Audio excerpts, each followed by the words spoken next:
Muito bem, sejam todos bem-vindos a mais um episódio do Pepcast e hoje teremos uma edição especial falando com Gabriel Redivo, um dos nossos patrocinadores aqui do nosso Pepcast. Tudo bem, Gabriel? Seja bem-vindo. Tudo bem, Marcelo. Muito obrigado pelo convite. Legal, e vamos falar um pouco sobre finanças, sobre investimentos, um assunto muito interessante e muita gente tem muita curiosidade sobre isso, né? Com certeza, é a dor de todo brasileiro, né? Tem aquela história do cara que está tentando chegar ao segundo milhão, né?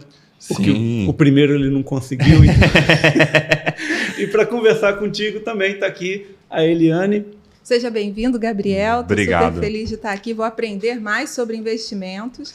E para você que está aí assistindo, lembra de clicar aqui no gostei, no finalzinho ou durante o vídeo. E também clica aqui no sininho para você ficar ciente dos próximos vídeos, das próximas entrevistas que vamos ter aqui. Muito bem, muito bem. E deixa eu me apresentar também. Meu nome é Marcelo Pepe e através do nosso canal você pode acompanhar o nosso Pepcast com episódios semanais. Toda terça-feira à noite nós publicamos um novo episódio aqui para você conhecer algum convidado que vai falar sobre finanças, sobre empreendedorismo, sobre assuntos que são do interesse, né, dos nossos seguidores. Muito bem, Gabriel, me conta aí, rapaz, você então entrou nessa vida de investidor ou de gestor de investimentos. Como é que foi essa tua entrada? Você conta um pouquinho da tua trajetória até chegar aqui. Legal, Marcelo. Eu trabalho já há mais de 12 anos aí no mercado financeiro, né? Comecei garoto, na verdade com 16 anos. Eu sempre falava com meu pai e com a minha mãe, falei, não, eu quero começar a trabalhar cedo. Sempre tive essa disposição, né? E acabou que eu estudei num colégio que ele é um colégio filantrópico, e patrocinado, né, apoiado por uma instituição financeira, que é a Fundação Bradesco. E ali a gente recebe, todo ano, existem indicações para entrar como jovem aprendiz ou como menor aprendiz. Isso foi em que cidade? Isso foi aqui no Rio de Janeiro mesmo. No Rio, tem aqui no Rio. Da Fundação Bradesco. Sim, tem um colégio. Tem um colégio, na verdade eu acho que eles têm em quase todos os estados uma unidade. Né? E com isso, ali eles selecionavam alguns alunos e eu fui selecionado para ser estagiário, né? Na época é menor aprendiz, dentro da instituição numa área de tecnologia, numa empresa que prestava serviços, ela era uma terceirizada do grupo, mas prestava serviços para o mercado como um todo. Sim, sim. Com isso, né, recebi esse convite, sempre quis, uniu ali o útil ao agradável, eu já estudava à noite, então durante o dia eu podia fazer esse estágio. Fiquei 2 anos lá. Depois desses 2 anos, eu achei, né, que eu seria efetivado. Na verdade, eu tinha intenção até de fazer engenharia mecatrônica. Eu gostava de robótica. Não era o mundo de investimentos que eu tinha ali como um vislumbre inicial. Só que a vida tomou um caminho, né, um norte. Eu tenho minhas crenças, né, eu acredito muito em Deus e creio que foi Ele ali que tomou o norte da minha vida. E nisso eu estava ali próximo, né, de começar a faculdade, ficava imaginando qual seria o caminho que eu tomaria e meu contrato de estágio estava para finalizar, né? E aí foi quando eu fui buscar um direcionamento e nesse direcionamento eu tive uma resposta de que muito em breve aconteceria algo. E aconteceu realmente na minha vida. Bacana, é uma revelação, né, que a gente tem. Muitas vezes a gente precisa dessa intuição, porque às vezes a gente acha que vai seguir uma cartilha exata. Olha, o negócio vai acontecer desse jeito, tem que estudar assim, tem que fazer concurso, e de repente você tem ali uma intuição, uma revelação, algo sutil, né, algo sobrenatural. Exatamente. Né? Foi interessante porque quando eu conversava com os meus pais na época, né, a minha mãe perguntou, Gabriel, qual é a chance de você sair da empresa terceirizada que você está e você ir para dentro da instituição financeira, para o banco por si só? Eu falei, olha, eu não vou tirar a porcentagem do extraordinário, de algo assim fora da curva, mas eu diria que é 99% de chance disso não acontecer. E acabou que a própria instituição de ensino que eu estudava, ela me indicou novamente para um estágio. E isso nunca tinha acontecido ali, pelo menos eu não tinha um histórico disso. Eu já estava me formando, já ia entrar na faculdade e eles me indicaram de novo para ser estagiário dentro da instituição financeira. Mas eles te indicaram porque você se destacava de alguma forma. Exatamente, exatamente. Eles... Tem ali também, né? Você tem um histórico de excelente aluno. Isso, né? E comportamental até, postura, era uma das coisas que era muito avaliado. Às vezes não só nota, mas postura também. É bem tocado esse ponto, né? Porque a gente costuma falar, né? Porque a todo momento estão nos observando nos nossos comportamentos, na nossa pontualidade, na nossa gentileza, na nossa liderança, e acham que, não, vão me avaliar apenas pelas minhas competências técnicas, e muitas vezes estão nos avaliando o tempo todo, e achamos que não estão. Ninguém está vendo. E olha, dentro da escola, os professores, diretor, está todo mundo ali vendo, esse cara aqui... Vamos colocar ele numa boa oportunidade. E o que aconteceu foi que, querendo ou não, eu tinha sido indicado 2 anos atrás, né? E eles me indicaram novamente. E normalmente isso não acontece. Então teve algo ali, um a mais também que eu acrescento, que foi o fato de um erro sistêmico também, de alguém olhar e falar, peraí, não perceberem que já tinham me indicado 2 anos antes e me indicaram novamente. Olha o sobrenatural. O sobrenatural. Nada é por acaso, tudo tem um porquê. E eu fui fazer essa entrevista, né? E eu falei, bom, eu não vou menosprezar uma porta. Eu fiz 2 anos estagiário, mas eu vou fazer de novo essa entrevista, porque eu acho que não vou fechar. Mesmo que seja uma portinha, se a portinha pode virar um portão. Né? E foi o que eu fiz. Fiz ali uma entrevista com uma psicóloga, né? E passou-se mais ou menos uns 15 a 20 dias.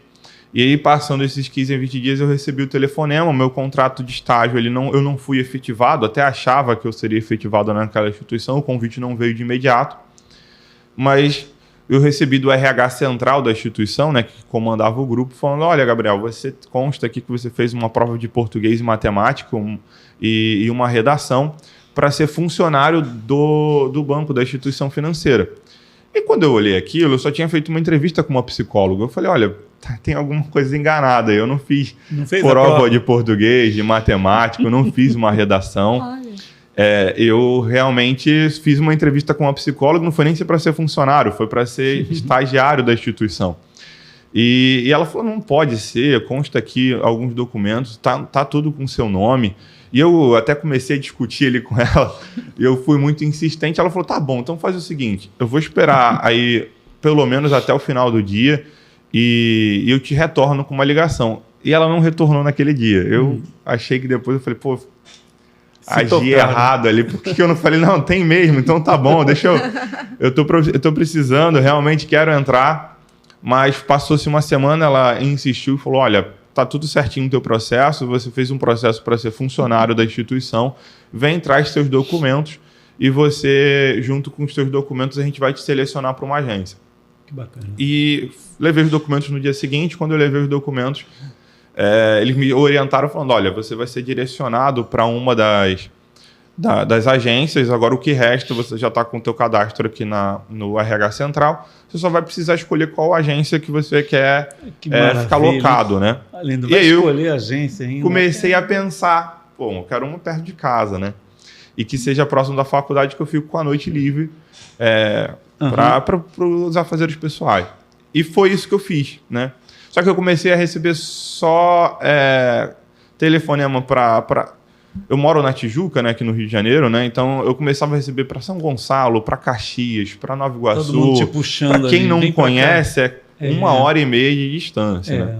E aí um ato meu foi já me inscrever na faculdade no período da manhã.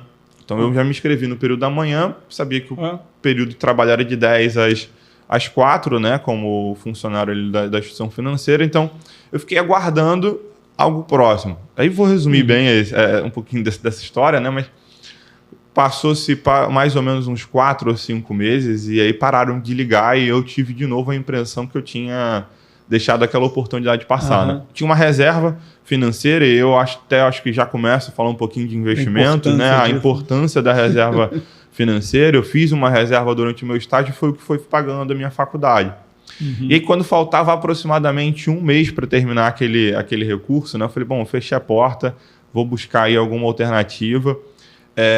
bem triste, né? Eu fui conversar com a minha mãe na época e fui tentar ali um consolo. Ela falou, vai pegar realmente um estágio, vai correr atrás aí, faz o dever de casa. Né? E foi isso que eu tive dela, e certíssimo, né? Mas no dia seguinte, eu estava começando a fazer meu currículo, atualizando meu currículo para enviar. E aí eu recebi o telefonema de uma das crianças que eu dava apoio, né, na igreja na época, quando eu era jovem. E aí uma daquelas crianças me ligou falando, Gabriel, o senhor do pastor nada te faltará. Eu falei, o que é isso? E ela insistiu, e aí a mãe entrou no telefone, isso eram mais ou menos umas 11 da manhã. Olha, Gabriel, não sei o que está acontecendo, mas o Isaac está aqui desde as 7 da manhã tentando falar com você. Ele foi para a escola, ele queria falar com você. Ele ficou na escola, quando saiu, o pai pegou ele queria falar com você. E eu estou fazendo almoço e ele está falando, eu preciso falar com o Gabriel, e ele queria falar no telefone só isso para você. E aquilo ali foi como para mim uma mensagem de que eu devia esperar realmente, né? E foi exatamente quando eu tinha acalmar meu coração, esperar, porque existia algo ali para mim. Estava guardado. Estava guardado. E foi quando eu dei a minha última parcela na faculdade. Realmente, da reserva que eu tinha, eu paguei minha faculdade naquele mês, eu recebi um convite, 15 minutos da minha casa, 10 minutos da minha faculdade. E eu realmente fiquei alocado ali numa agência. E para resumir, fiquei 7 anos naquela instituição. Foi quando eu recebi ali um convite, queria trabalhar com investimentos. Na verdade, quando eu entrei nessa instituição, meus olhos brilharam sobre o mercado financeiro. Eu vi as certificações. Para quem não conhece, para entrar no mercado financeiro, você tem diversas certificações.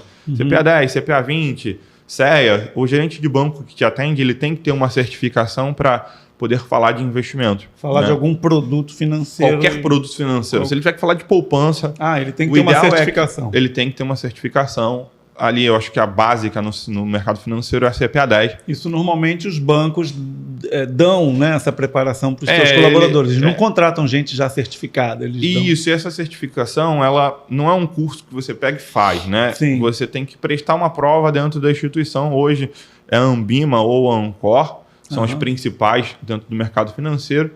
E é como se fosse um concurso, né? Que você vai lá, na verdade, nem é um concurso, é uma certificação, né? Em que você se prepara dentro de uma ementa e você vai fazer a prova. Se tirando uma nota ali acima de 70%, você recebe o certificado. Você tem 5 anos para poder falar de investimento. Vale por 5 anos, então. Vale por 5 anos, depois você tem que ficar renovando até pela educação continuada da certificação. E aí você recebeu esse convite por uma instituição financeira que não era uma agência bancária. Na verdade, eu fui para uma agência bancária dentro do Bradesco, né? E fiquei atuando durante esse tempo. E quando eu entrei, querendo ou não, numa agência financeira, eu descobri as certificações. E aí descobri o mercado de investimentos. Foi nesse momento que eu vi que uma das portas de entrada seriam as certificações. Né? E aí eu corri, né? Na época, eu lembro que só o gerente e a gerente geral, 2 gerentes que tinham e a gerente geral que tinha a CPA 10. Foi o primeiro passo que eu fiz, foi correr de tirar essa certificação. Então, com 3, 4 meses, comecei a correr atrás realmente de tirar aquele certificado, comecei a estudar e passei naquela certificação. Quando eu passei, o mercado financeiro ou o mercado de trabalho no geral, ele é muito competitivo, mas muito competitivo. Dentro dessa área financeira é muito competitivo. No geral, o mercado de trabalho ele é competitivo. Mercado como um todo. Eu acredito muito nisso. E quando eu tirei, acabou fazendo um efeito manada da agência inteira, viu? Peraí, o menino que acabou de entrar como escriturário aqui na agência, ele tirou esse certificado. Então, os assistentes começaram a correr atrás, os caixas. Não deu 6 meses, todo mundo tinha CPA 10 na agência. Então, o efeito, né, que foi gerado ali dentro da... Você até despertou outros também, né? Despertei outros ali, né? Ali. Olha que interessante. E nisso, o que para mim era um diferencial já não deixou de ser um diferencial. E eu queria trabalhar muito com investimentos. Numa agência de varejo, você acaba não falando pouco sobre investimentos. Você fala mais de consignado, de crédito. Sim. E aí, nesse caminho, eu olhei uma certificação na época, que é a CEA. Na época, ela tinha acabado de sair. Então, eu lembro que na instituição que eu trabalhava, tinham 80 a nível Brasil com aquela certificação. No Rio de Janeiro, tinham 3. E desses 3, o cargo mais baixo era um gerente geral. Então,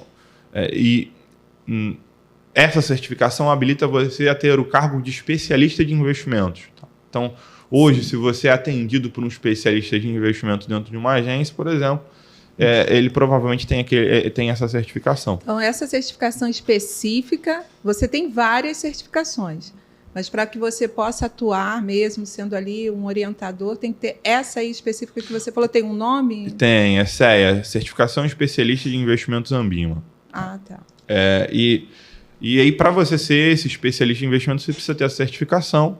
Eu vi que quase ninguém tinha e eu comecei realmente a estudar para ela. Dei um salário de caixa, eu era caixa na época, dei meu salário inteiro de caixa para fazer essa para comprar um certificação. curso para poder fazer a certificação, porque ela realmente tinha um nível ali de conhecimento mais elevado que eu deveria e precisava do apoio de um curso preparatório para isso. Isso é nacional mesmo, esse curso é aqui do Brasil, não é? Ou era internacional? É, do Brasil. Essa certificação ela é internacional? Ela é nacional, tem outras aí, daqui a pouco a gente vai globais, falar, né? eu vou explicar. É muita certificação. Tem muita certificação. Não, né? eu achei bacana que o Gabriel, tipo assim, bem, eu já tenho aqui essa certificação, mas aí é como se eu me igualei a todos. Não, então eu vou pesquisar que eu não quero ser igual a todos, eu quero mais, eu quero me destacar, eu quero realmente me aprofundar e deixa eu ver aqui o que eu posso me diferenciar. É um diferencial dentro do mercado. Eu acho que se você tem ali, é o efeito manada, né? Se todo mundo parece, é igual, você acaba não se destacando. Eu acho que você precisa ter um diferencial para atendimento ao cliente, né? E eu acho que esse é hoje na Aware, onde hoje eu sou gestor de recursos e, claro, eu tenho hoje uma certificação para ser gestor de recursos que devem ter, se eu não me engano, na última atualização tem menos de 5 mil a nível Brasil. Então, e é exigido para que atendimentos a clientes privates, a clientes de alta renda, você tenha uma certificação dessa para que você tenha uma gestora. Então, isso facilita, né? Eu não tenho dúvida que você se diferenciar, se destacar dos demais do mercado, gera um efeito competitivo e você está à frente, né? Sim. Eu queria abrir um parênteses, assim, por exemplo, você falou dessa certificação do cliente private, etc.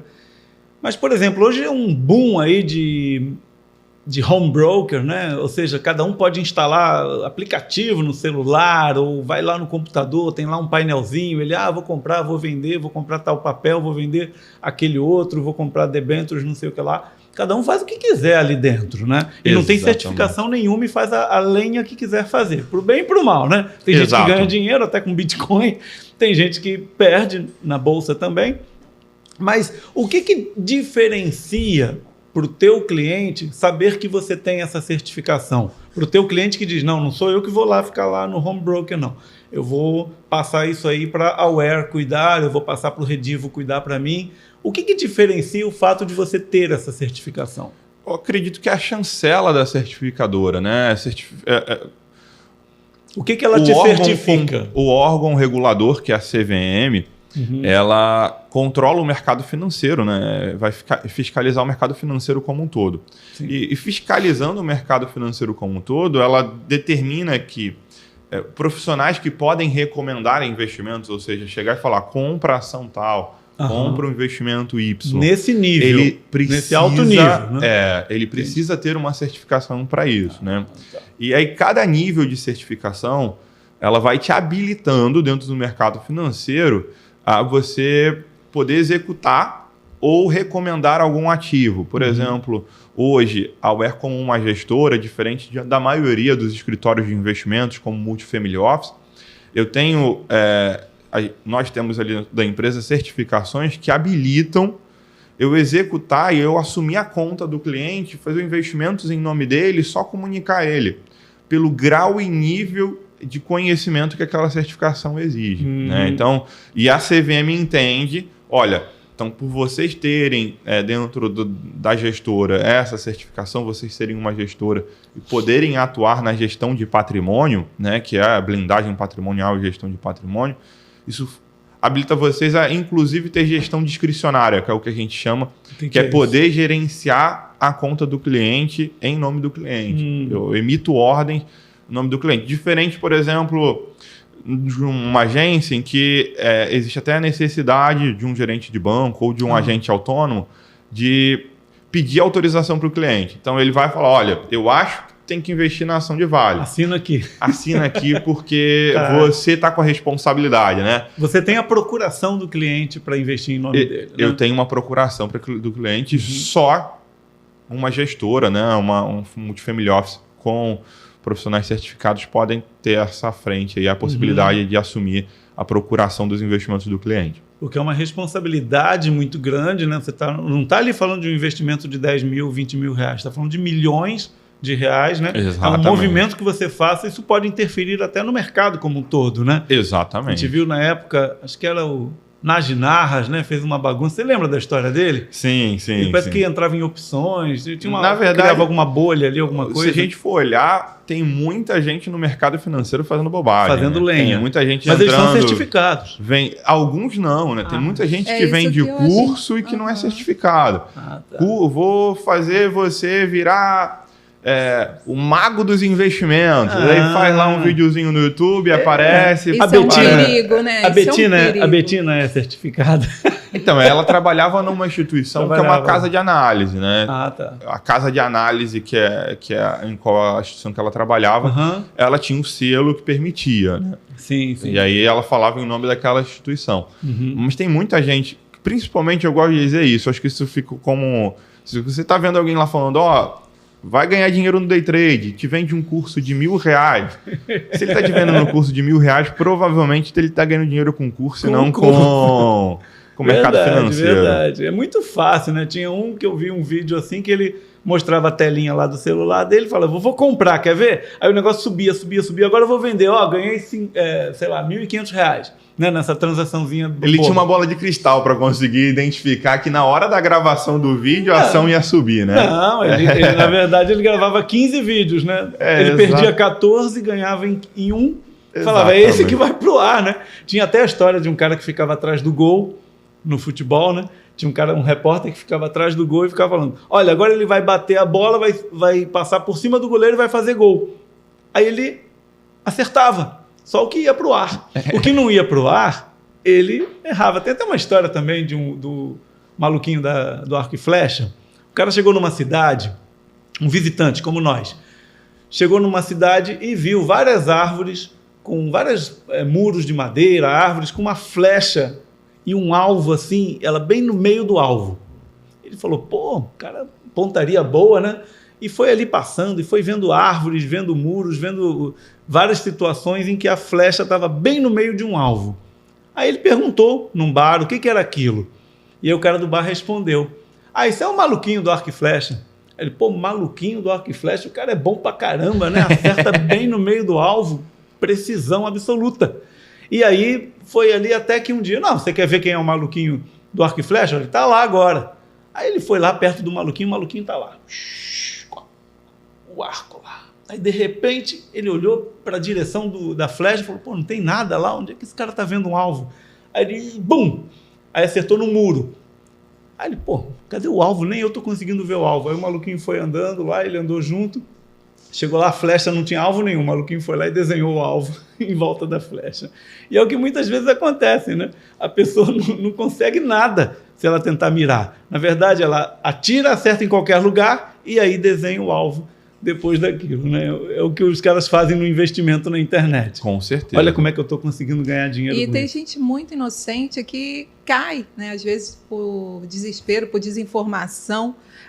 Tem gente que cai nisso. Por isso que é importante você pesquisar, realmente ir a uma empresa que tem as certificações. Você entra muito ganância. Profissionais. Né? Porque a ganância, o cara chega lá e fala assim, você vai ganhar X. Não, e além disso, tá com um profissional que tem a capacidade, tem todos os selos e chancelas que te habilitam a dar segurança, tem uma história, né? Não é uma empresa o que acontece muito, às vezes, é você também seguir um youtuber que acabou de começar a gravar uns videozinhos, né? Nasceu ali, e aí fala, compra título público agora que é o melhor momento.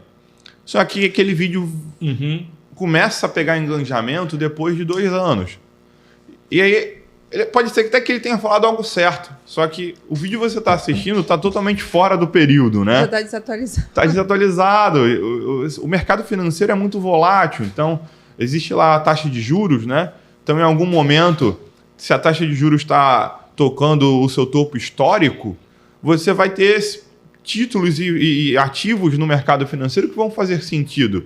Se você tem uma taxa de juros como a gente teve há pouco tempo atrás, próximo de 2% ao ano, já vai ter um outro um pool de ativos que vai fazer sentido a sua aplicação, né? E um vídeo fora do momento, fora do tempo. E às vezes ele dá um conselho, aí entra um governo, entra um ministério igual do Paulo Guedes, que derruba a taxa de juros lá embaixo, aquele conselho de investir no pós-fixado, né? É isso, né? Investir como é que chama? Título do Tesouro, direto. Sim. Investe no pós-fixado porque tá melhor, tá pagando mais aí. E a taxa de juros cai, ele vai seguir. Ele deveria estar num pré-fixado ali. Mas não tem bola de...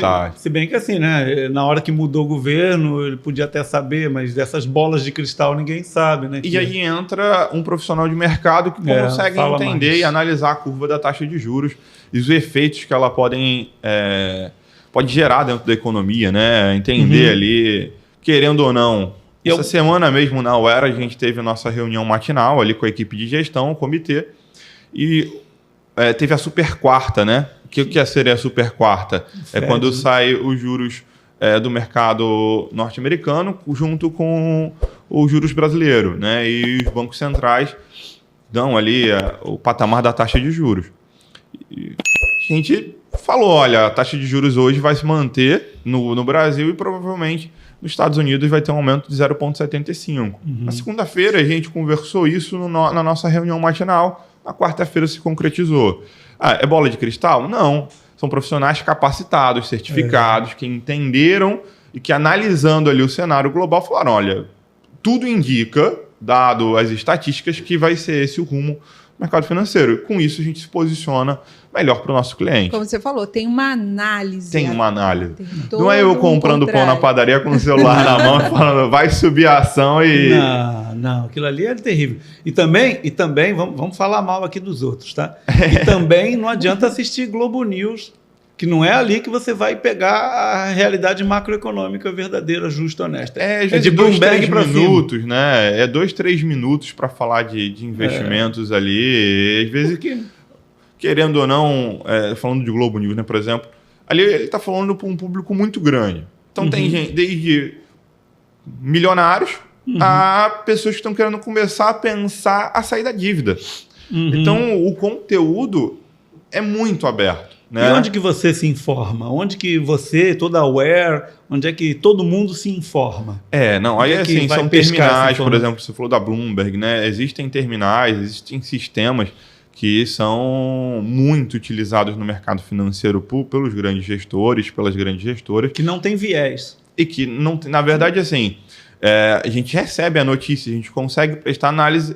O viés vai do gestor, vai da equipe de gestão, né? Você vai ter lá uma casa de investimentos que vai acreditar que os juros vai subir e outro que vai acreditar que os juros vai descer. Um é contra Bolsonaro, um é na verdade, contra Lula. Se a gente fala de ações, né? O que é uma negociação dentro do mercado financeiro?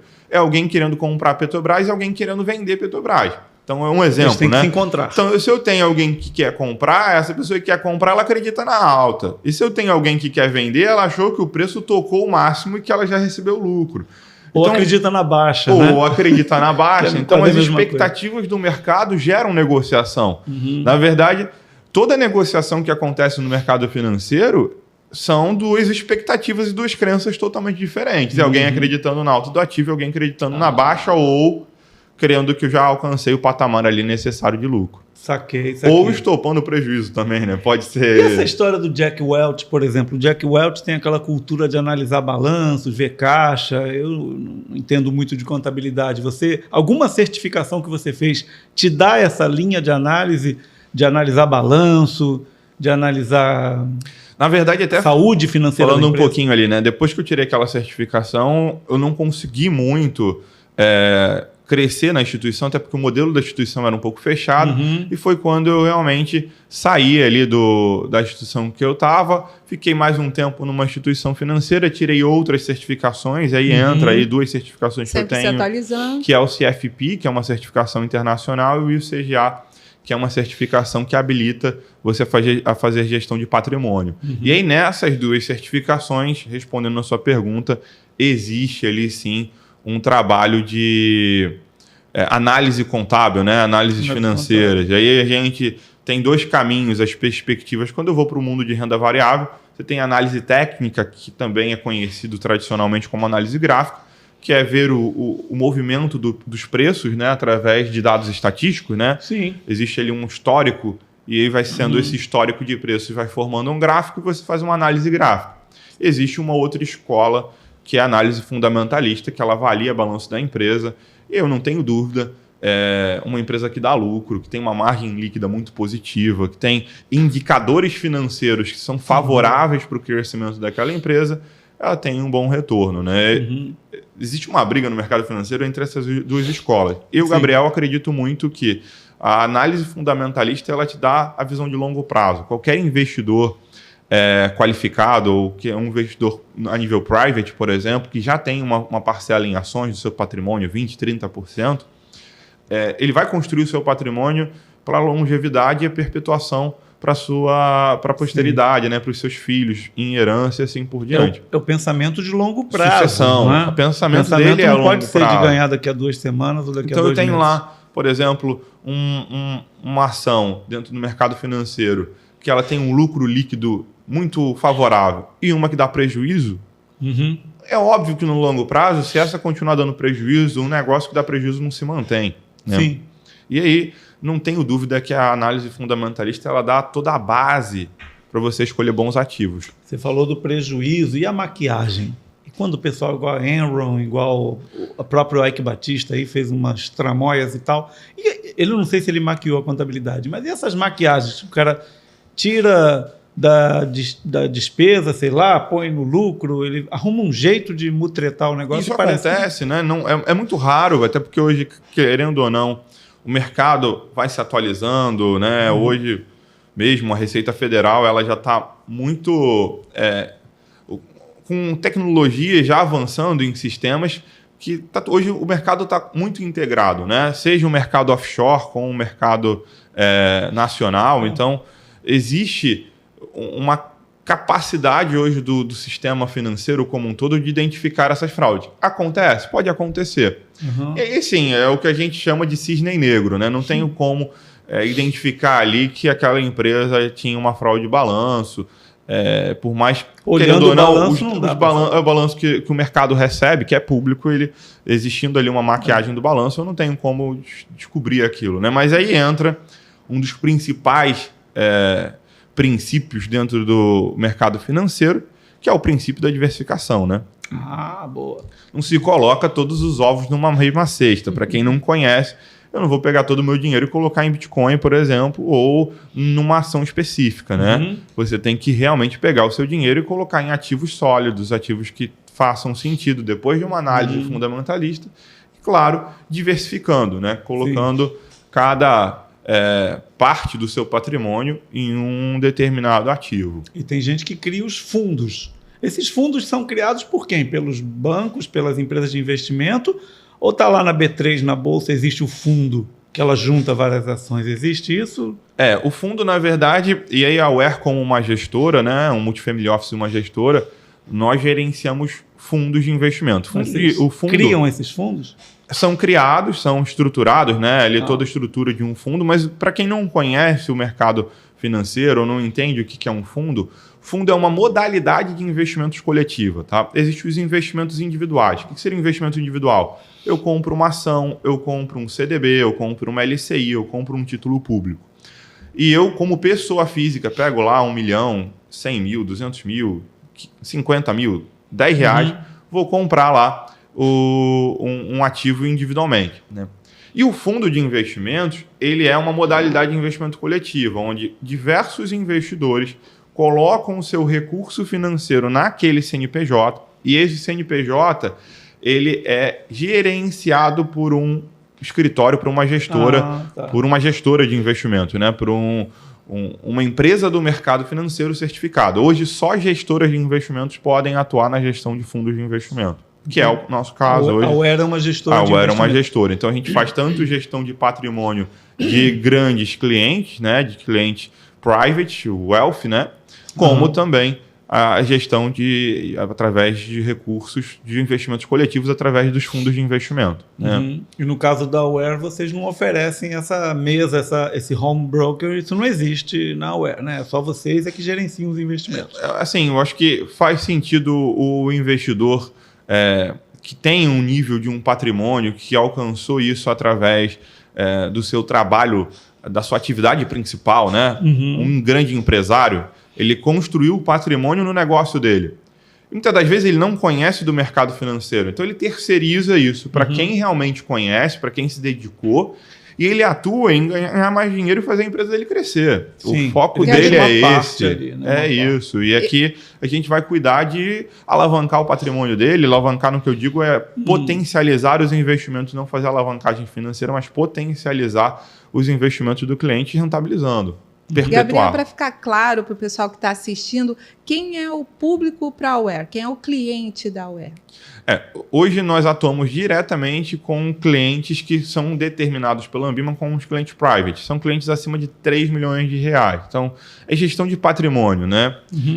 Um dos sócios, que é meu chefe diretamente, ele gosta de falar que o nosso trabalho é babá de milionário, né? A gente senta e conversa e entende as dores, e o meu dever é atender ele no mercado financeiro e tirar todas as dúvidas dele, gerenciar o patrimônio dele para que ele olhe hoje.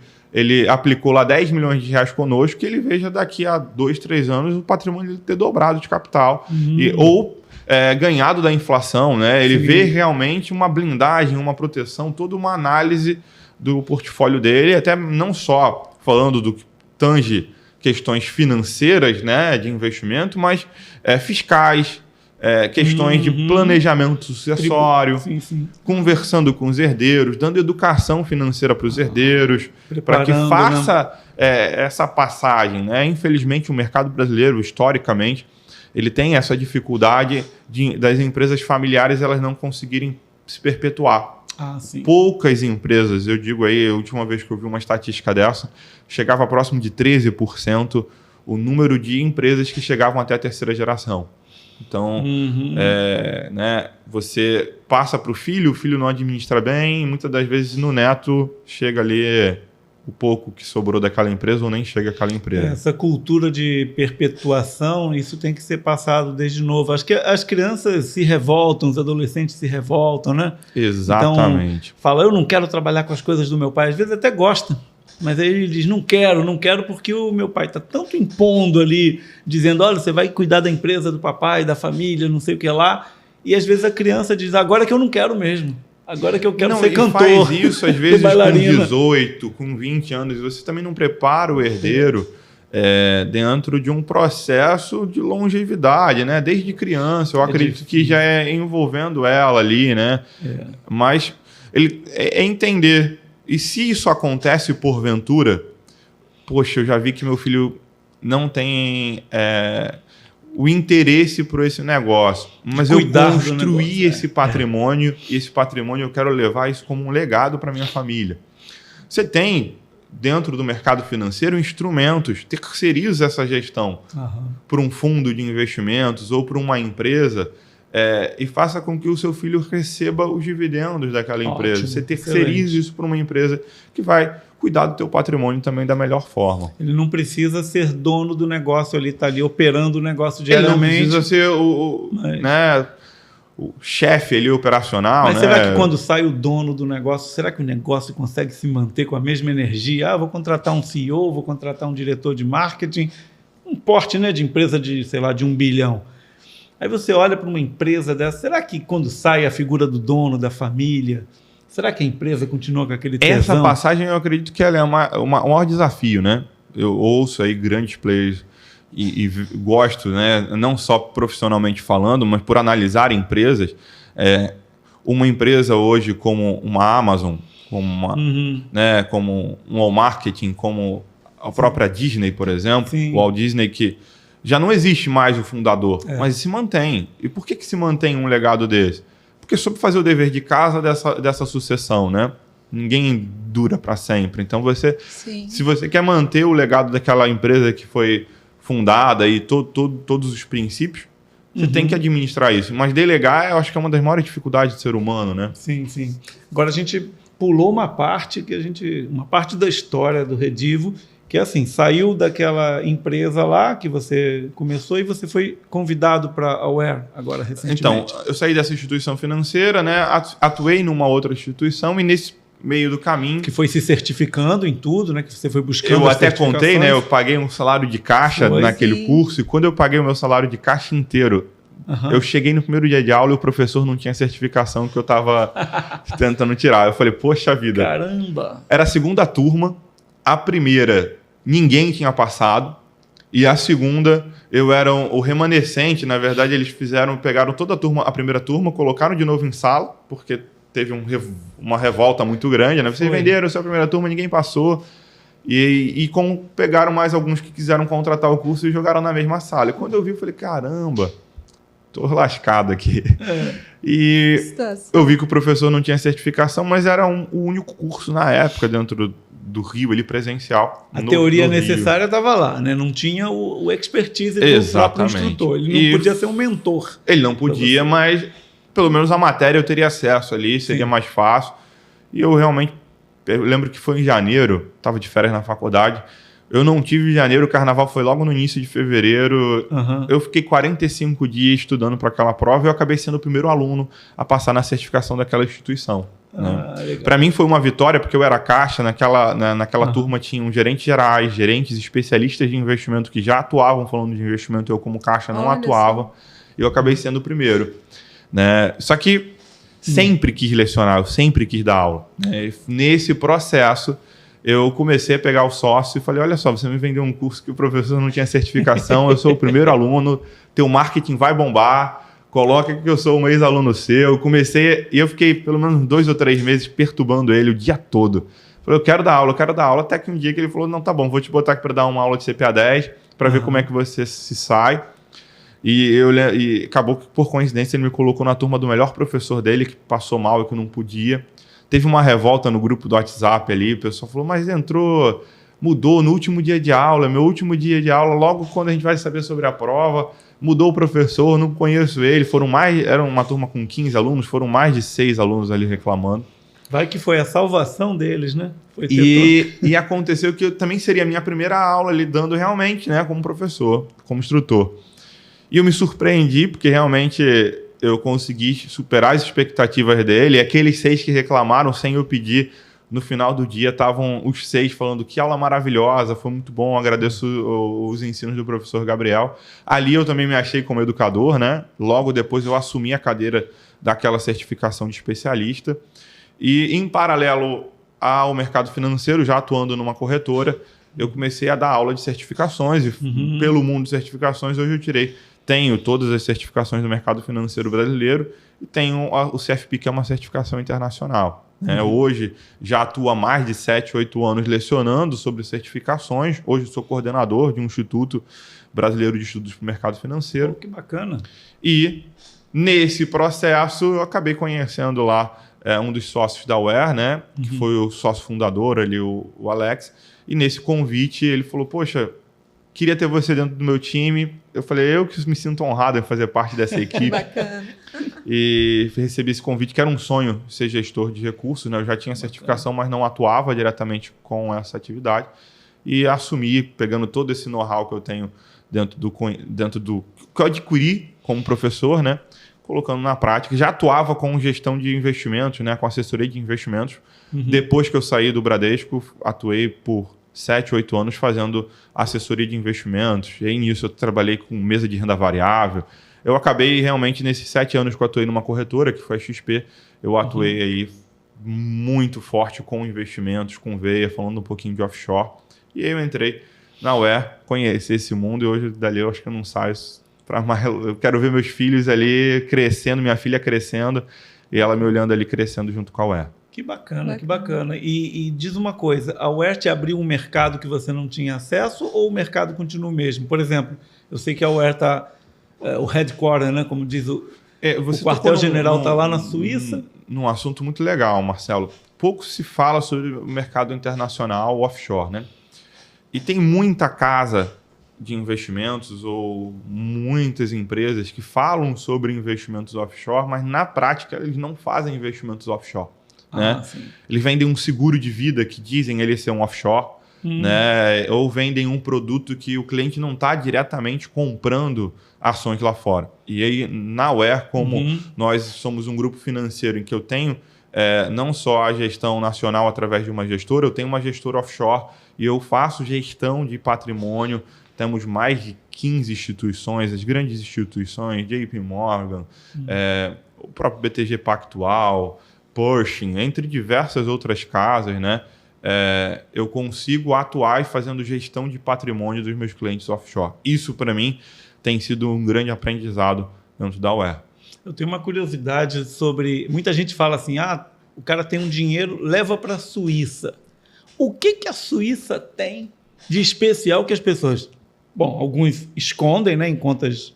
Agora acho que não tem mais essa coisa de conta anônima. Como eu falei, né, o mercado financeiro se conversa hoje no sistema financeiro nacional. Eu não falo só do mercado financeiro, mas o sistema financeiro nacional junto com a Receita Federal, ela está muito interligada, né? Isso, a diferença é que internacional todo, a Suíça é um país que tem um potencial e favorece muito o mercado financeiro ali, né? Então, assim, ele acaba sendo um país que tem benefícios que favorecem o investidor a aplicar, colocar nas grandes instituições ali existentes na Suíça. É o que? Né? Elas rentabilizam mais? Ele está desvinculado do euro, vinculados né? a questões fiscais, a dupla tributação, né? Existem países que não têm acordo fiscal conosco, né? Não tem um tratado ali, e nisso eu posso, às vezes, aplicar num determinado país. Eu quero conhecer, por exemplo, o mercado financeiro e aplicar num país específico. Se ele não tiver um acordo, eu posso sofrer dupla tributação, né? Então, depende muito de questões de legislação. E aí entra, claro, os nossos parceiros. Toda vez que eu vou aplicar o recurso de um cliente lá fora, a gente tem advogados, escritórios parceiros que vão sempre nos assessorar nesse processo para que o cliente ele tenha a blindagem patrimonial da melhor forma possível, né? E essa orientação tem ali o consultor, é sempre junto com o cliente, olha, vamos fazer uma aplicação assim, se ele concorda ou não, ou é uma decisão, simplesmente ele passou os valores? Como gestora, né, e como a capacitação que nós temos, eu posso chegar e falar, cliente, olha, esse é o melhor investimento para você. Claro que, assim, o recurso ainda do cliente, se ele se posicionar e falar, eu prefiro aplicar no investimento X, eu vou respeitar. Claro. E eu gosto de falar isso, falo com muito orgulho, porque já passei em outras instituições, e não é todo profissional, às vezes faz, mas ele não tem habilitação de acordo com a CVM para recomendar ativo. Ele não pode chegar e falar, eu digo que você tem que aplicar nesse investimento. A maioria hoje das casas de investimento, elas não podem fazer isso. Elas não têm esse poder de recomendação. Hoje, uma gestora, um multifamily office, ela pode, sim, recomendar e falar, olha, o seu melhor investimento é esse. Tá aqui uma proposta de investimento. Se você quiser fazer outra coisa diferente disso, eu estou te apoiando. Você escolheu virar o barquinho para o lado direito, né? Você escolheu. Eu estou dentro do teu barco junto com você. Se você for para uma tempestade, deixa que eu assumo o leme e eu vou te tirar dessa tempestade. Sim. Mas minha função é sempre recomendar o cliente e direcionar ele para o melhor investimento. Quando você recomenda o melhor investimento, não há garantia nenhuma de resultado, como a gente ouve, né? Não há. Resultados passados não garantem também resultados futuros. Mas com certeza existe uma análise, um estudo e caso... E o que acontece, né? Assim, eu te fiz uma aplicação e tive prejuízo nela com um profissional certificado. E aí entra o país que nós vivemos, né? O mundo como um todo, globalmente, ele é muito incerto, oscilações, né? Início do ano, daqui a pouco, se falava em guerra, já entrou ali Ucrânia e Rússia. O mundo é muito volátil, a globalização gerou isso, né? Existem fake news, e não só fake news, como também uma informação ela corre muito rápido, né? A gente está em ano de eleição é ano de volatilidade no mercado financeiro. Você compra uma ação a 30, amanhã ela está a 32, depois de amanhã ela está a 25. Então, por isso que, claro, existe o que nós chamamos de política de investimentos, existe uma estratégia financeira e uma estratégia de aplicação de investimentos para aquele cliente, em que quando nós apresentamos uma proposta de investimento para o nosso cliente, ele entende que aquilo é de longo prazo, a gente passa o cenário econômico para ele, fala, olha, cuidado, pode ter volatilidade nesse ativo, mas não se desespera, porque eu acho que esse é o diferencial. Você vai entrar e navegar num oceano que você não conhece. Você tem duas opções. Entrar com um brigadeiro, com um grande profissional que entende como é que é o mar dos investimentos, o oceano, ou você vai pegar o teu barquinho e vai entrar sozinho. É a opção que você tem.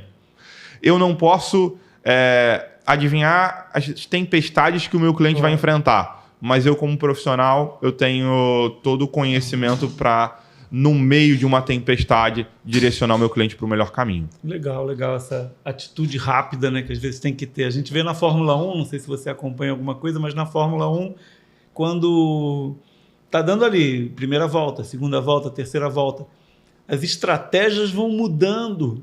Com certeza. Cara, se entrar um safety car ali, a gente já toma uma atitude de trocar o pneu, já muda a estratégia, já vai para o plano B, para o plano C. Mas aquilo ali, a cada volta é refeita aquela estratégia toda, né? Pela velocidade que vai, se tem tráfego à frente, se não tem.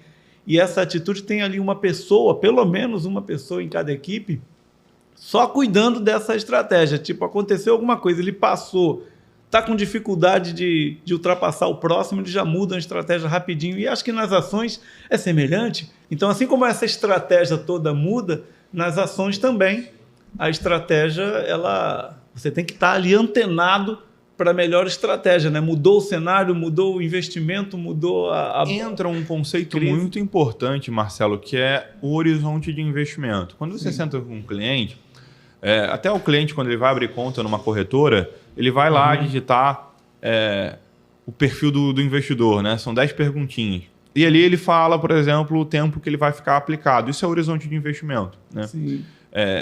Se você tem uma visão de curto prazo, o ideal é que você não aplique em ativos com alta volatilidade. Por exemplo, você entrar no mercado de ações. Porque essa oscilação ela pode acontecer, né? Quando você tem uma estratégia mais de longo prazo, e aí entra um pouquinho do que a gente conversou ainda há pouco sobre análise fundamentalista. Você conhecer o histórico da empresa. A ação... Então, Petrobras pode estar a R$30, como ela pode, em algum momento, chegar a 25. Então, essa oscilação no mercado ela é comum, né? E aí entra você estar aplicado em boas empresas. Sim. Para que, em algum momento, se você vê que aquela oscilação te gerou um prejuízo de 5%, 10%, 15%, Sim. Eu gosto de dizer que prejuízo é quando você resgata e coloca o dinheiro no bolso. Enquanto você está com a ação, você está tendo flutuação do preço do ativo, mas você não teve um prejuízo oficialmente, né? Então, não realizou. Você não realizou o prejuízo, né? Então, por não realizar o prejuízo, aí entra todo o estudo e a estratégia de investimento. Quando, em algum momento, eu vou ter ali, sim, um processo de falar, olha, vamos mudar a aplicação, que é a sua pergunta. É quando eu tenho um caso extraordinário, uma empresa que realmente teve alguma fraude de balanço, ou ela mudou a alta gerência e nitidamente o plano de investimento, ou plano de negócio, o plano estratégico daquela empresa de 5, 10 anos mudou. A empresa mudou totalmente o norte dos seus investimentos, ou seja, da gestão daquela empresa. Aí faz sentido eu pensar em fazer um ajuste. Ou mudança de cenário macroeconômico, né? Sim. Às vezes uma mudança no cenário macroeconômico faz sim eu fazer um movimento mais tático, que a gente chama dentro do mercado financeiro um movimento tático. Eu tiro um pouquinho de renda variável, coloco em renda fixa, mas eu gosto de dizer que sim, quando eu vou para um mercado mais volátil, que é um mercado financeiro, um mercado de capitais, ações, né? Eu tenho que ter uma estratégia mais de longo prazo. Sim. Ficar rico com day trade... Essa daí é a historinha que contou aí na internet. Mas é uma loteria muito grande, né? Porque você ficar rico no day trade é acertar muito e errar muito pouco. Né? E existem estudos da própria CVM e da Ambima que dizem aí que o que é vendido muitas das vezes na internet não chega a 1% dos casos, né? Então, Você tem muito ali caso, 99% dos traders que se dizem day traders que ficam negociando, eles acabam tendo insucesso, eles duram ali um ano e meio e acabam não tendo um bom resultado. Tem ali Mercado de ações é médio e longo prazo, construir uma carteira sólida com empresas sólidas que dão lucro. A ideia mesmo... Oportunidades podem, perdão te cortar, mas oportunidades podem acontecer. Sim, tem casos lá que a gente vai olhar, pô, essa empresa tem tudo para no curto prazo, 10, 15 dias... ter um ganho de 10%, 15%. Eu posso fazer um movimento tático dessa alocação. Mas isso não acontece toda hora. E o mais recomendado para o investidor, para o pequeno, para o médio, para o grande investidor, o mais recomendado é ele se posicionar, né, como se usa essa expressão, estou posicionado com ações. Ele ter ali um conjunto de empresas e ele se sentir sócio, porque algumas empresas pagam dividendos, como a Petrobras agora pagou um absurdo histórico, né? Maior dividendos do mundo. E aquilo ali é o tesão do investidor, é dizer, pô, olha aqui, o cara está me dando dividendos, eu estou lucrando porque eu sou sócio dessa empresa, porque ele tem ali aqueles papéis, ou ele tem que enxergar mesmo com frieza e olha um número, como é que é a sensação, qual é a emoção do investidor, né? Se ele tem alguma decisão que é emocional ou se tudo tem que ser frio mesmo, são números, não tem que ter. Eu gosto do Magazine Luiza. Não, eu gosto do, sei lá, do Amazon, eu gosto do Submarino, do Petrobras, né? Pô, Petrobras, vamos investir. Existe isso em algum aspecto? O investidor deve levar. Estudo chamado voltado dentro do mercado financeiro, que é um tema do mercado financeiro chamado finanças comportamentais, né? Uma frente de estudo ali. E finanças comportamentais, elas deixam claro, o estudo de finanças comportamentais, que o cliente, o investidor, ele deve ser racional na tomada de decisão. A tomada de decisão ela é racional. Só que, querendo ou não, dentro do... Falando um pouco da psicologia humana, né? Nós somos enviesados. Existem gatilhos. O pessoal do marketing adora usar esse termo, né? Gatilhos mentais. Então, a nossa mente ela trabalha com muitos gatilhos de todo o nosso histórico de vida. Eu estava lendo recentemente, eu sou muito curioso e gosto muito desse assunto, né? Por mais que saia um pouquinho de finanças e entre na psicologia, mas eu gosto de entender um pouco da mente humana, né? E com isso eu acabo somando e vou me aprofundando um pouquinho em finanças comportamentais. E o ser humano, historicamente, além de existir todos esses gatilhos, ele tem potencializa quando fala de dinheiro. Então, se os gatilhos mentais eles já atuam na mente humana como um direcionamento, tem coisas que nos dão gatilho, nas finanças isso acaba sendo potencializado, né? Então, o investidor ele tem que tomar muito cuidado. E existem vieses e heurísticas, que são os nomes técnicos que dão dentro do estudo de finanças comportamentais, que é o entendimento do indivíduo, do profissional ali, do investidor, na tomada de decisão. Mas respondendo a tua pergunta, o investidor ele tem que ser racional na tomada de decisão, ele não pode ser emocional. Por quê? Às vezes, e a gente tem essa tomada de decisão emocional em muitos campos. Por exemplo, às vezes existe um estudo chamado aversão à perda. É um viés comportamental do cliente. O cliente ele é averso à perda. Reparem, ele não é averso a risco, ele é averso à perda. Então, a ação ela atingiu um preço, ele comprou a R$10, a ação caiu para 8. Ele se assusta. Racionalmente, ele deveria vender. Sim. Porque todos os estudos dizem que aquela empresa mudou a direção. Só que ele tem aversão à perda. Então, ele falou, não vou vender perdendo, agora eu não quero perder, eu quero pelo menos vender com R$10. A ação cai a 5, cai a 3... Né? Eu tenho um histórico na faculdade. Comigo, assim, vai subir. Eu tive um professor que ele era de gestão de pessoas, né? Ele chegou na faculdade um dia, eu ainda estava começando a trabalhar no mercado financeiro, eu tinha tirado o CPA 10. E ele virou e falou: olha, eu vou dar hoje a dica para vocês da vida. Comprem a OGX, a empresa lá do Ike, né? Bateu R$1. Genial. Ela tocou R$1. Vocês vão ver que isso vai dobrar de capital e vocês vão me agradecer um dia aqui nessa faculdade. Eu olhei aquilo, eu ainda não tinha muito conhecimento dentro do mercado financeiro, mas tem coisa que é lógica, né? Eu olhei e falei assim, poxa, eu acho que eu vou fazer isso. Só que depois eu comecei a refletir com mais cuidado, eu falei, pô, ele dá aula de gestão de pessoas. Nada pessoal, mas se o know-how dele fosse realmente gestão de investimentos, ele estaria dando a minha aula de mercado financeiro. Ele estava ali deslumbrado, né? E eu não comprei, graças a Deus, eu pensei que ele era professor de gestão de pessoas e segui. Então, por isso até, né, às vezes, um médico, neurocirurgião, estudou muito, ele entende muito. Genial, né, dentro da área dele. Sim. Mas às vezes ele quer ir falar sobre mercado financeiro, toma cuidado. Por isso que é bom você delegar para um profissional que conhece, que vive aquilo, né? É uma curiosidade que eu tenho também, Gabriel, é o seguinte, por exemplo, tem a Aware tem os clientes, né? Tem o cliente que é o público-alvo, e tem aqueles que já chegam, que entendem um pouco, ou tem uma parte leiga, e como você falou, as pessoas têm medo de perder. Quais são as principais assim, perguntas, as dúvidas que vocês esclarecem, ou que o cliente chega? Quais são esses medos? Nos últimos anos, quando a gente fala de investimentos, houve aí uma abertura de mercado, né? Os players, cada vez mais, você senta às vezes numa mesa para conversar com os amigos, né? Interagindo ali no happy hour. Você fala que trabalha com investimentos, alguém já pede dica. O que é bom aí? O que está dando dinheiro aí? Coisa que eu tenho certeza que 5, 7 anos atrás não se ouvia.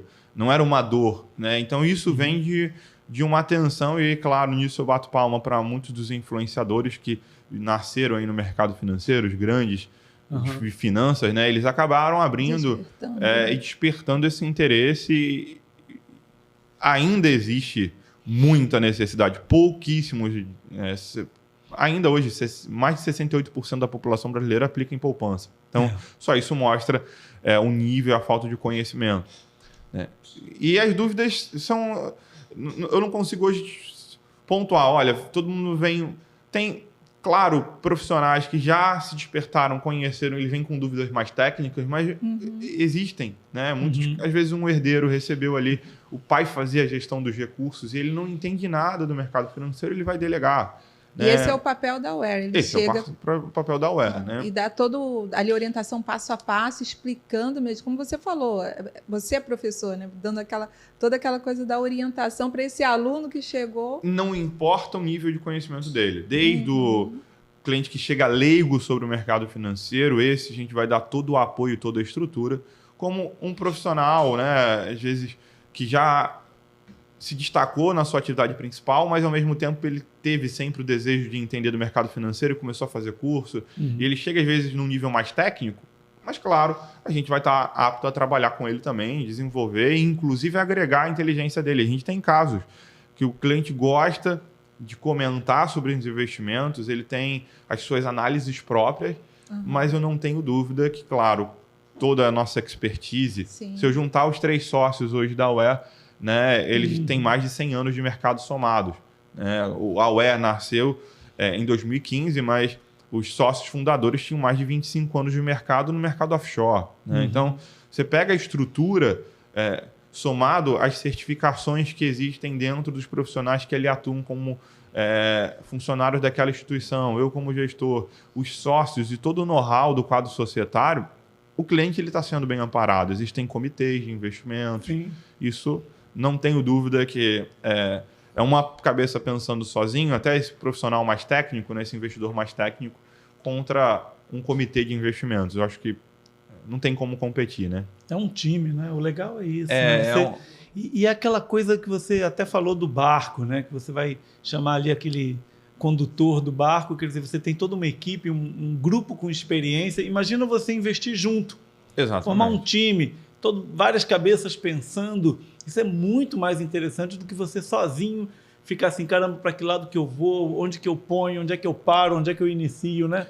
Isso é complexo, mas... Muito. Agora, uma coisa interessante que você tocou nesse ponto da economia, da finança comportamental, tem aquela teoria não, aquele experimento que foi feito há muito tempo com os marshmallows, né, com os doces, e aí pegaram algumas crianças. Você conhece bem aquela teoria para contar? Eu conheço outras, acho que parecidas. Né? Isso, aí aqueles que tinham a visão de longo prazo prosperaram mais do que aqueles que eram mais ansiosos, que queriam resultado rápido. Resultado rápido, né? Na verdade, existem diversos estudos, né? Quando eu volto aí para finanças comportamentais. Por exemplo, tem um estudo que eu acho também bem interessante, que é você pegar uma moeda não viciada e você começar a jogar ela cara ou coroa, né? E você faz isso aí 5 vezes. E digamos que, porventura, deu cara, né? Ok. E que você está apostando ali R$1.000 em cada vez que dá coroa, você ganha, e quando dá cara, você perde. Então, joguei 5 vezes a moeda. Deu cara, perdi R$1.000. Deu cara, perdi R$1.000. Deu cara, perdi R$1.000. Joguei 5 vezes. Perdi R$5.000. O que acontece com o investidor emocional? Ele vai resgatar o recurso dele ali na hora. Pô, mas Gabriel, você acabou de falar de aversão à perda. Ele tinha que ter estopado antes. E aí entra, por exemplo, o que seria um investidor racional. Cara ou coroa numa moeda não viciada. Eu tenho 50% de chance de dar cara e 50% de chance de dar coroa. Se eu aumento o número de lançamentos, eu faço isso para 1.000 lançamentos, ou 100 lançamentos, eu vou tender a média. E aí eu vou tender a média. Então, se eu estou perdendo muito, eu vou correr para o cenário de tender a média e eu vou jogar quantas vezes mais para eu zerar minha perda, porque estatisticamente, o cassino, querendo ou não, a gente acha que ele é só um joguinho de sorte, de azar. Não, é estatística pura, né? Probabilística. Tem alguns filmes aí que até mexem com isso, né? E que mexeu até no mercado de cassinos mundial. Mas, enfim, assim como quem está ganhando. Quem está ganhando, deu 5 coroas, ele está ganhando R$5.000, ele devia ter saído na hora. Era hora de parar mesmo. Era hora de parar, ele conseguiu a tendência é começar a perder. Porque vai tender para a média. Então, o ato de você ser racional dentro da tomada de decisão. Isso, e saber qual é a tendência verdadeira, né? E não... Agora, essa visão de longo prazo, que eu queria até tocar nesse ponto, é um pouco até uma bandeira, né, que a Aware defende, que você não pense a curto prazo. Não, eu quero investir só no day trade, eu quero agitar. Porque vocês devem ter clientes que põem aí seus milhões e que dizem assim, não, cara, eu quero uma estratégia mais dinâmica, mais agressiva, né, mais ousada. Então, eu vou seguir essa linha. Vocês conseguem atender esse cliente? Não, você quer operar, a gente dá o risco de ganhar 20% e de perder 20%. Na verdade, se o cliente vai lá, abre uma conta, quer botar 1 milhão, 2 milhões, ele quer operar esse dinheiro, não tem problema. Eu deixo ele operando e eu viro ali. Vocês não operam? Eu dou um suporte para ele. Assim como eu também vou falar, olha, se você quiser, deixa com a gente. E eu crio uma estratégia dinâmica dentro do mercado financeiro. Eu chamaria de uma estratégia dinâmica. O foco ali é realmente fazer trade. Não é o nosso foco quando eu chego com um investidor dentro de um patrimônio desse. Sim. Eu vou orientar ele muito mais a perpetuar o legado do patrimônio dele. Falar, olha, vamos construir uma carteira de longo prazo, vamos receber dividendos, vamos fazer esse ter 1 milhão virar no longo prazo. Não que numa estratégia dinâmica não dê, mas é a máxima, né? Quanto maior o risco, maior é o retorno. Mas assim também, quanto maior é o risco, maior é a perda. Todo mundo fala só isso, né? Quanto maior o risco, maior o retorno. Ninguém fala o inverso, né? Quanto maior o risco, maior pode ser a tua perda. Então, se acontece um evento, um cisne negro, vou dar um exemplo, não é que a gente torça para isso, não. Mas, por exemplo, o ministro da Economia hoje sai a notícia, Paulo Guedes morreu. O mercado financeiro dá uma mexida. Dá uma mexida. Então, está preparado para esse tipo de oscilação, né? Tem que entender, existe uma estratégia, sentar com ele, você vai precisar desse dinheiro para daqui a 1 ano, é para longo prazo? Vamos criar uma estratégia que faça sentido.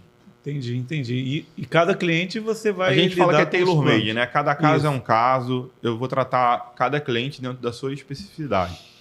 Isso mesmo. E é isso que o cliente que procura a Aware, ele vai encontrar. Exatamente. Que é o tailor-made, né? A coisa feita sob medida. Sobre medida.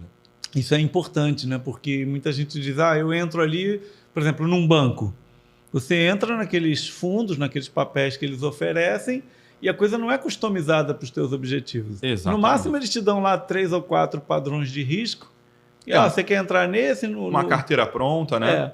Mas não essa coisa assim bem customizada. Isso é para os meus filhos, para os meus netos, não é? Porque o investimento, quando a gente pensa no longo prazo, a gente acerta mais, não é? Com certeza. Acerta mais. Porque quando você pensa no curto prazo, a ansiedade toda e a volatilidade do mercado faz com que o teu patrimônio oscile demais, às vezes para o lado errado. Pode ser para o bem, mas pode ser para o mal. E existem fatores que são daquele cenário, daquele momento, né? Eu não consigo... vezes em um ano, se a gente pegar esse ano mesmo, 2022, é um ano muito volátil. Eleição, guerra na Rússia e na Ucrânia. Então eu vou dizer, poxa, eu vou colocar juros lá em cima, subindo. Vou investir em ações e vou resgatar em um ano. Você tem uma alta oscilação. Pode sim ter, claro, com um profissional competente ali do teu lado fazendo todo o trabalho, você vai ter retorno também. Mas, ao mesmo tempo, o teu retorno vai ser muito maior no longo prazo. Não tem dúvida. E quanto maior é o risco, né? Se a gente fosse pegar aqui um gráfico, né? Pegasse assim um espaço desse tamanhinho e eu riscasse ele de volatilidade, o risco de eu parar, no final, eu tenho um espaço muito pequeno. Então, o risco de eu parar para baixo é muito grande. Então, quando eu abro isso daqui para 10 anos, né? Recentemente eu estava fazendo esse estudo, inclusive, olhando. Imagina um investidor que, durante anos, desde o início da Bolsa, desde 1900... eu peguei, se não me engano, o estudo não foi desde o início não, mas foi desde 1960. Tá? Perdão, desde 1980. E eu comecei a colocar, se ele tivesse aplicado no primeiro dia de janeiro desde 1980. E eu fui até 2022. Tá? Fui pegando ano a ano. Desde os cenários mais voláteis do nosso mercado financeiro até, vamos lá, de plano real, hiperinflação, como crise de 2008, 2014, que foi o impeachment, até 2022. Um investidor que ficou mais de 10 anos na Bolsa não saía com prejuízo. Agora, menos que 10 anos, se ele entrasse em janeiro, por exemplo, de alguma dessas lacunas, não importa eu fosse adicionando, né? Se eu pegasse qualquer janelas de 10 anos, o investidor ele saía protegido, ele não perdia dinheiro dentro de uma janela de 10 anos. Então, esse é o efeito do longo prazo. Porque o mercado prosperou como um todo. O mercado prosperou. Isso é importante ver, né? Você me lembra daquele filme Forrest Gump, que o Tom Hanks lá, o Forrest Gump, ele muitas décadas depois ele falou, eu investi numa empresa de maçãs. Era a Apple, né? Sim. Aí ele mostrou o título, ele tinha não sei quantas ações, estava milionário e não sabia, né? Exatamente aquele investimento. Isso. E existe isso, por exemplo, o risco é muito alto ou não? Você dizer, olha, eu quero investir, não vou dizer esses de altíssimo risco, essas startups muito embrionárias, mas você dizer assim, cara, eu vou entrar aqui nesse papel que está agora captando na bolsa, que está agora fazendo IPO, né? Essas coisas. Sim. É indicado ou tem IPO que mergulha, que afunda? Tem, aí entra um pouco da análise fundamentalista, existe, né? Tipo, vou entrar no início e só vai crescer. Mesmo citei aqui a OGX, por exemplo, que aconteceu isso, né? E claro que eu tenho ali um setor, por exemplo, vamos pegar o setor financeiro, né? Eu tenho grandes instituições, né? E um grande banco, desses bancos tradicionais, eles não vão dobrar de tamanho todo ano, né? Um Itaú, por exemplo, Itube, ou um Bradesco, ele não dobra de tamanho todo ano. Não tem como. O tamanho dele, ele já alcançou uma carteira que ele vai subir 5% ao ano de crescimento. Agora, se eu pego um small caps, respondendo você, esse é o nome. Por exemplo, um banco ABC, um banco PAN, eu tenho ali um pool de setor de ativos, de bancos, de instituições dentro do mercado financeiro, pegando esse setor específico, que eu vou analisar e vou escolher a melhor. A melhor pode ter o potencial de, talvez não dobrar de tamanho, mas ela pode aumentar 20%, 30%. É muito mais fácil ela dobrar de tamanho do que um Itaú. Então, Sim. É isso, né? Quando você escolhe empresas nesse sentido, você tem que estudar gestão, você tem que analisar qual é a estrutura hierárquica, qual é a mente de quem está no comando daquela empresa, quais são as estratégias de vendas.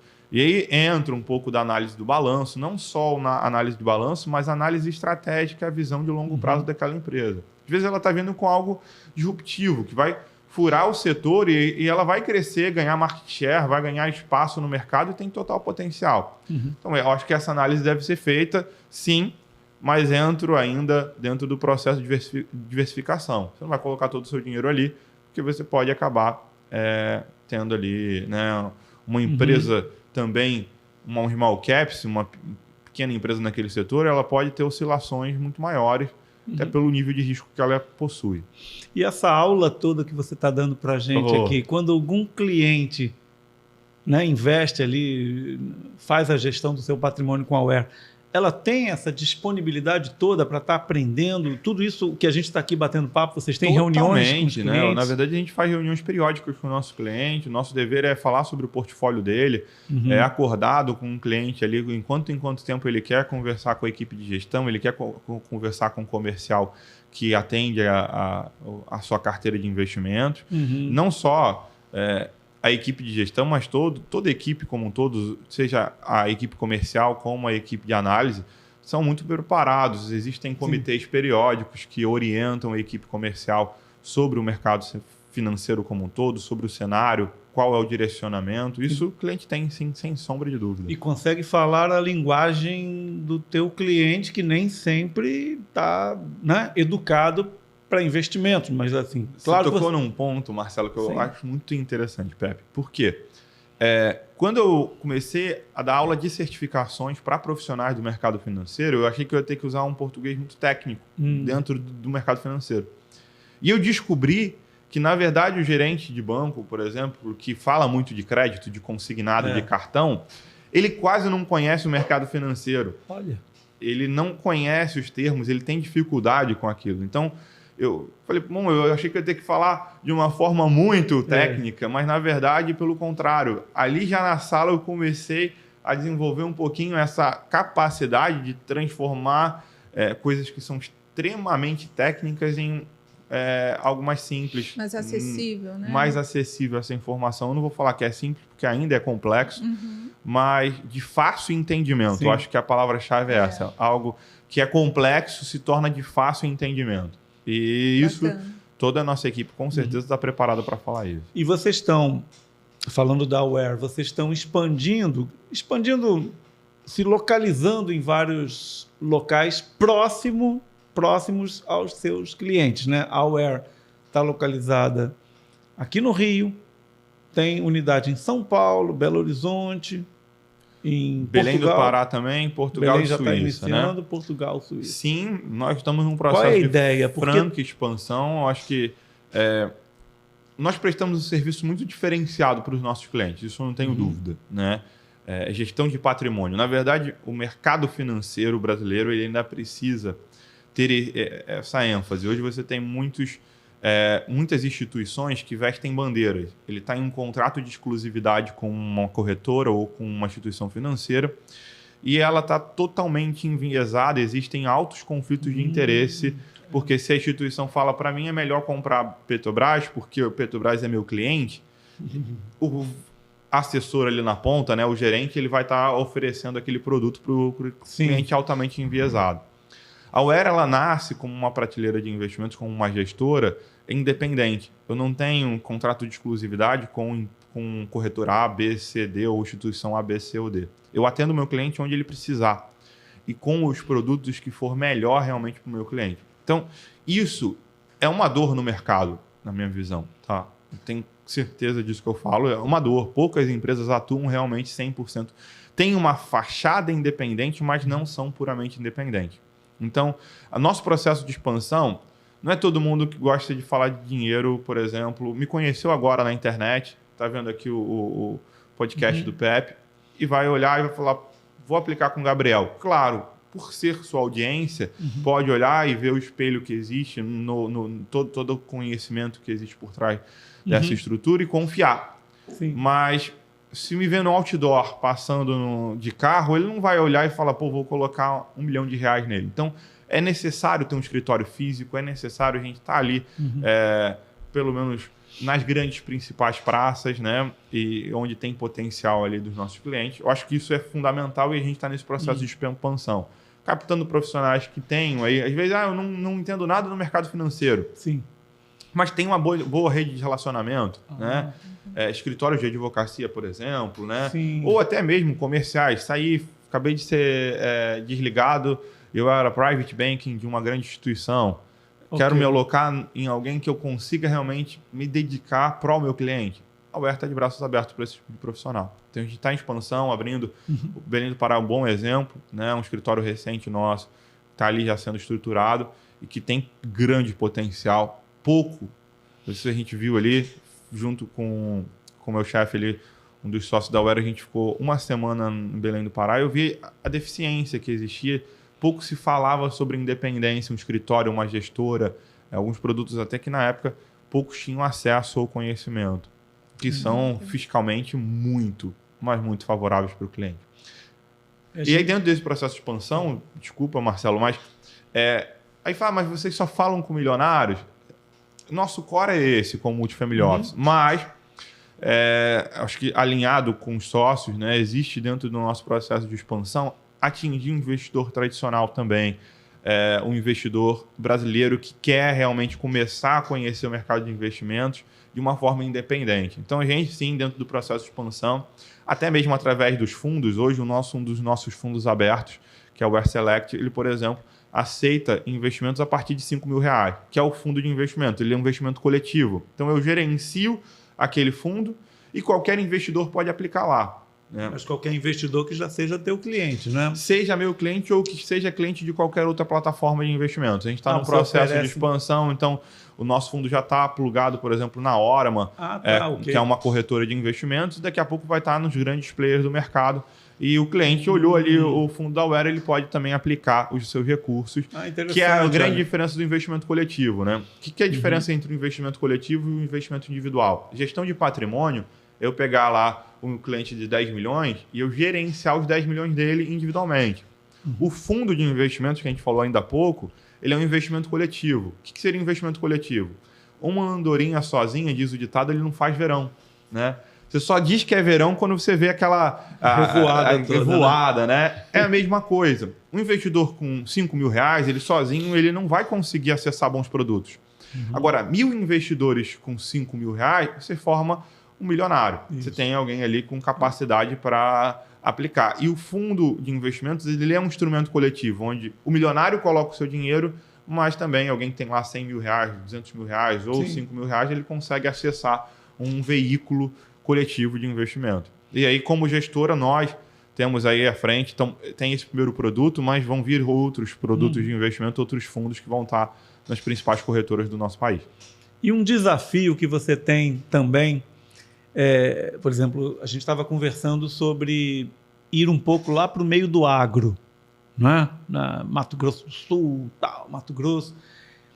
E eu vejo que na cultura até dos artistas, né? Aquele Leonardo, né? Aquele cantor, tudo que ele ganha, ele bum, cabeça de gado, compra cabeça de gado, compra boi, né? E eu fui ver agora que a população de bois já é superior à população de pessoas no Brasil, parece que são 250 milhões de cabeça de gado, de bovino, né? Fora cabra, outros bichos e tal.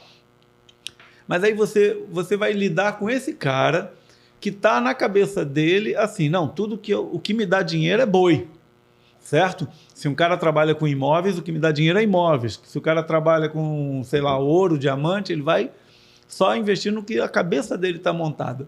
Como é que a gente quebra isso na cabeça não do investidor, mas na cabeça daquele milionário, daquela pessoa que já está acostumada com a riqueza, mas que diz, eu já sei o que me dá dinheiro, eu vou investir nisso, né? Por exemplo, a minha família originalmente, meu pai, já falecido, a cabeça dele era, eu vou investir em carros. Ele tinha uma loja de carros, depois teve concessionária, voltou para os carros usados, e a cabeça dele vou investir em aumentar meu estoque. Quanto mais estoque eu tiver, quanto mais carros eu tiver, mais eu vendo. Então, a cabeça dele era investir em carros. Mas como é que é essa decisão entre sair do que você já domina e deixar um pouquinho ali, diversificar, deixar um pouquinho? Vocês têm esse desafio com alguns clientes? Não há dúvida, eu acho que a gente está falando de um ser humano, né? Então, muitas das vezes ele descobriu ali e o novo, a mudança é sempre um desafio para o ser humano, né? O ser humano ele tem uma dificuldade de mudança, existe uma resistência.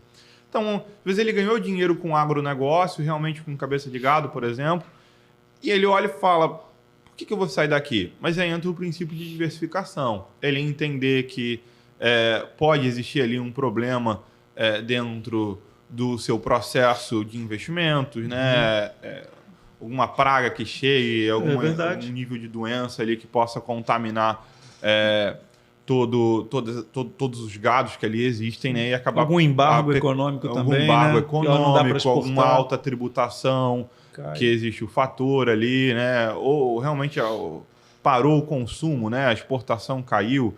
Então, existem diversos fatores de risco que não importa, né? Hoje eu não tenho dúvida que no cenário que nós estamos, por exemplo, alguém que tem uma concessionária tem passado dificuldade.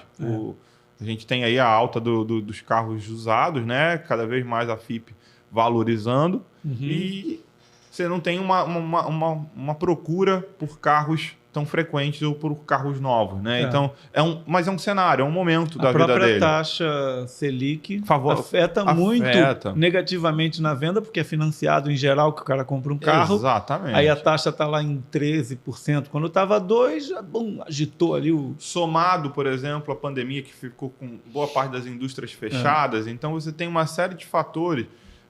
Parou a produção, e isso parou a produção influenciou diretamente nos preços, porque eu diminuo meu estoque. Então, assim, se eu for diversificar fazer todo ponto, existem muitos fatores de risco que vão envolver e diversificar é fundamental. Então, claro que alguém que é menos propenso à mudança, né, mais resistente, ele vai precisar de um trabalho mais de longo prazo. Vou ter que sentar, conversar com ele. Existe não vai ser numa primeira reunião, existe. Tem uma catequese aí que tem que... Não vai ser numa primeira reunião que eu vou converter esse cliente, mas provavelmente na segunda, na terceira, ele já vai entender que faz sentido ele ter uma posição dentro do mercado financeiro.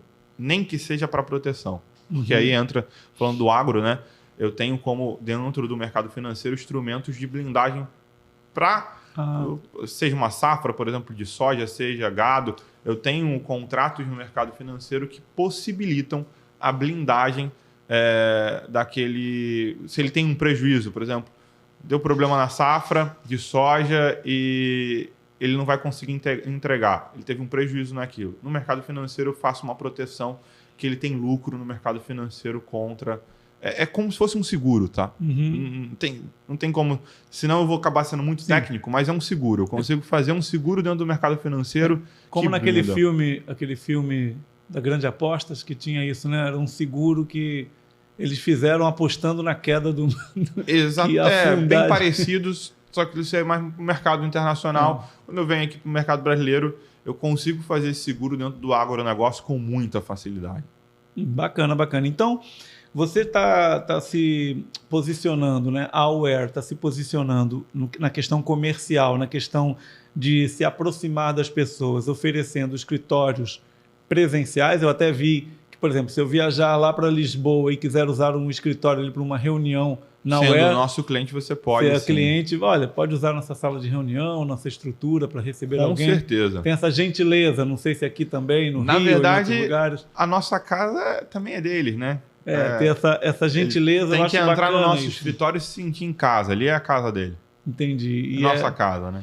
Isso acaba te diferenciando desse mercado que a pessoa vai ali pela internet, não vê a cara de ninguém, né? Exatamente. Eu acho que o fato de ter ali uma estrutura física, um comercial físico, pessoas que falam com pessoas, né? Então faz total sentido.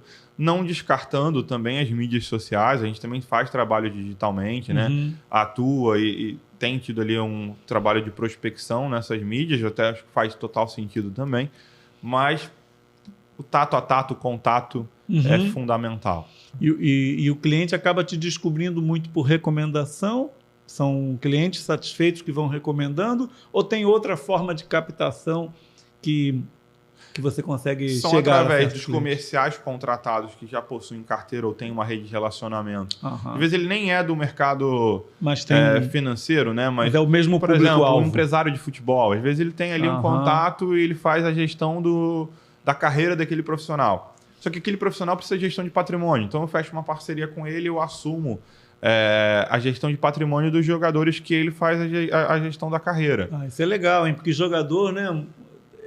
Tem muitos aí, histórias como Garrincha da vida, que acaba morrendo pobre, miserável. E faltou ali, talvez, alguém do lado que entendesse. São artistas. Para dar esse suporte. Para dar esse suporte. Ele não conhece, ele e aí eu acho que isso é um grande diferencial nosso. Como eu tenho uma gestora nacional, uma gestora offshore, eu atendo o jogador tanto lá fora quanto aqui. Então, ele não vai falar, por exemplo, de investimentos offshore, né, com um profissional lá fora que ele não conhece, que ele não entende, e aqui ele está distribuído eu tô com parte eu converso com o gerente A, parte eu converso com o assessor B, parte eu converso com o gerente C. Não, eu consigo gerenciar em todas as instituições, entra um pouquinho da minha independência, eu não visto bandeira, então eu gerencio o meu cliente na instituição A, na instituição B, na instituição C. Eu tenho uma gestora offshore, então eu atendo o meu cliente lá fora também. Então, por exemplo, um jogador de futebol faz total sentido. Ele fala com uma pessoa e gerencia o patrimônio dele em qualquer instituição. Às vezes, recebeu um convite, foi jogar lá na Espanha, a gente atende ele lá. Foi jogar nos Estados Unidos, a gente atende ele lá. A gente abre uma conta offshore, ele tem todo o apoio e assessoria financeira. Isso é um diferencial legal, né? Você ter esse nível, essa proximidade com esse teu cliente, porque ele já é uma estrela em geral, ele está ali, às vezes, o que muita gente junta a vida toda, ele ganha num mês. Exatamente. Trabalhando ali com futebol, ou ele é cantor de funk, ou ele é, seja lá, o mercado que... Eu falei funk aqui, porque sei lá o que me veio, mas sertanejo, pode ser música de verdade, não é só funk. Tem patrimônio, precisa de gestão, porque o cara, às vezes, a carreira dá isso, né? Muita gente tem que aproveitar. E o tá aqui. O atleta tem isso, cara. Ele dá uma subida na carreira. E ele, quando ele se conscientiza, ele sabe que aquilo ali vai afundar em 10 anos. Que a carreira de um atleta não dura muito. A gente vê aí, às vezes, como é que chama? O Fred, né? Que jogou no Fluminense. Não sei onde o Fred está jogando agora, se é que está jogando. Mas tem uns que duram, igual o Júnior do Flamengo, que durou até 50 e tantos anos jogando na areia. Mas a maioria, aos 30 e poucos, tem que parar. Exatamente. E às vezes ele está se acostumando com aquela renda que ele acha que é renda, né? Que na verdade ele está ganhando ali dos contratos que ele tem, e ele está se acostumando com aqueles 10 milhões por mês, com aqueles 20 milhões por mês, e ele gasta 15, e aí ele não tem essa visão de que ele tem que preparar um fundo que vai sustentá-lo. Naquele livro Pai Rico, Pai Pobre, ele vai diversificando. Investo num negócio X. Negócios de risco. Eu vou. E ele não tem noção, não tem alguém ali que dê o suporte para ele. Qualquer cunhado que se aproxime dele vai pedir, investe aqui que vai dar certo. Né? Aí ele bota lá um dinheiro e aí vai perdendo, né? Muitas vezes tem isso. Eu acho que tem dois pontos ali. Além da gestão do patrimônio, depois que completou. Porque terminou a carreira ali com os seus 33, 34 anos. Sim. É muito novo ainda. Tem um mercado pela frente. Alguns vão virar empresários de outros atletas ou vão virar treinadores de times, mas nem todos vão ter essa linha. Às vezes é melhor que ele saia um pouquinho daquele meio ali e que ele diga, olha, agora o que eu tive... Alguns vão investir em dezenas de imóveis e vão viver de aluguéis. Exatamente. Não deixa de ser uma renda. Não é das melhores, não é das mais bem pagas.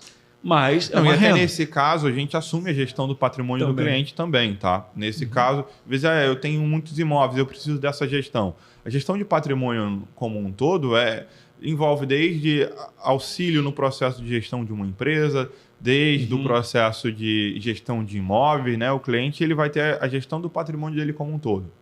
Isso eu acho que é um grande diferencial nosso da UE.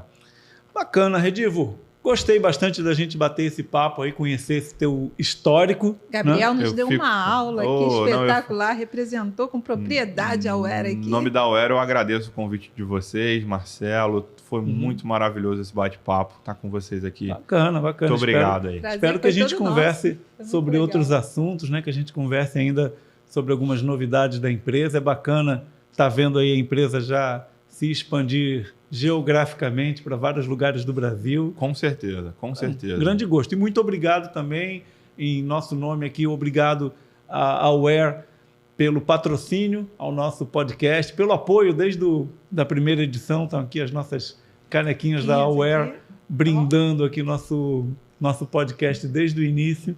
Olha, muito obrigado ao Alex, que está nos apoiando também desde o início, com esse patrocínio ao nosso podcast. Obrigado, Eliane, pela participação aqui nesse bate-papo. E para todo mundo que acompanha a gente, semanalmente, toda terça-feira, nós temos um nosso episódio novo publicado no canal do YouTube. Basta você se inscrever aqui abaixo e com isso você vai ser notificado. Lembrando que o Pepcast fica no canal do Marcelo Pepe. Vai lá, se inscreve, ativa o sininho, galera. Muito bem. O papo toda semana é um papo muito divertido, assim como foi com o Gabriel. Muito aprendizado e muito joinha. Até a próxima edição. Grande abraço.